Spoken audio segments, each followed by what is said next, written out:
Okay, we talked a lot about this already, so I'm not going to go deep into why rereading the notes, but I'm going to give you an alternative. And this is where I get, how do I say it? Super real.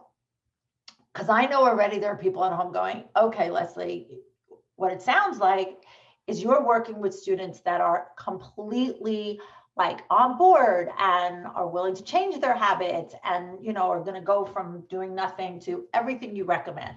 And I'm like, are you kidding me? Absolutely not. It doesn't work that way. It doesn't work that way in your house, and it doesn't work that way in my house, and it certainly doesn't work that way with my students.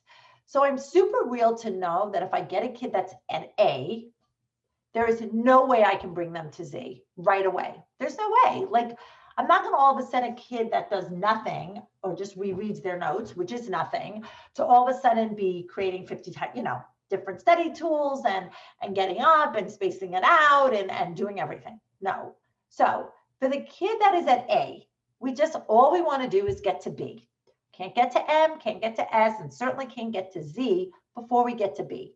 So again, this is what I say.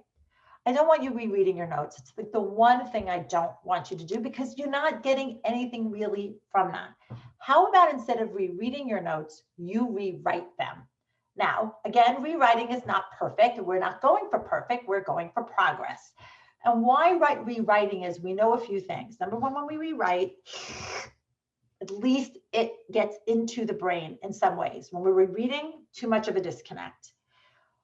What I want them to do when they're rewriting, though, and this might be C or D, is write it in a different way. Because again, if you're just rewriting your notes, you're not really looking at them to the point where are you actually understanding and comprehending what it is you wrote. So write it as a Q&A, write it as a chart, write it even as bullet points, pulling out what you think, any way that is just different than just copying. So I want you to rewrite, I don't want you to copy. If I can't get there, B for me is rewriting, C is rewriting it in a different way. And that's how I build on habits. So for example, if you've ever read my book, and you all need to, there's a story in there about a student who wrote his like assignments down on a roll of paper towels for a year. He carried a roll of paper towels in his backpack. He would tear off a sheet. He would write down the day's assignments. When he was done, he would throw it out. Why? Because I couldn't get him to write or anything. He just did not want to write anything down. So I couldn't get him to write in a planner. Certainly wasn't going to get him there until I gave him an option to pick the thing he wanted to do just to get himself writing. Because if you think about it, writing in a planner is 2 steps. So I just needed to get him to write first, and he chose paper towels. And after a full year of that, he graduated to an academic planner. The same thing here. So, and then I'm not here to talk about Quizlet. We know that Quizlet, I think Quizlet is fabulous on so many levels.